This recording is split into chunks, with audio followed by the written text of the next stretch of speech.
അവൻ വിട്ടുപോയ വർഷം. അവളുടെ പേര് നീല. ഒരിടവേളകളിൽ കോളേജിലെ അപ്രത്യക്ഷമായ മുഖങ്ങളിൽ അവൾ കണ്ടെത്തിയൊരാൾ ആദിത്ത്. വർഷങ്ങളോളം അവൻ കോളേജിലെ നക്ഷത്രം പോലെയായിരുന്നു. നീലയുടെ ഹൃദയം അവൻ ചിരിച്ചപ്പോൾ പകുതിയായി.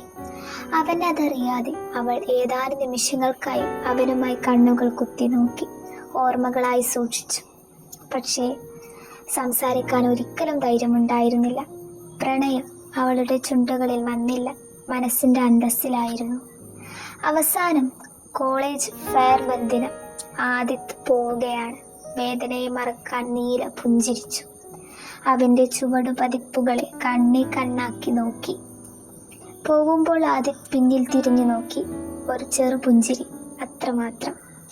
നീലയുടെ പ്രണയകഥ ഒരിക്കലും പറഞ്ഞില്ല, ഒരിക്കലും കേൾക്കുകയുമില്ല. അത് അവളുടെ ഹൃദയത്തിൻ്റെ ശബ്ദമാവുകയായിരുന്നു. ഒരിക്കൽ പറയാതെ പോയ പ്രണയം ജീവിതമാകുമ്പോൾ പോലും മിഴിവാകുന്നു.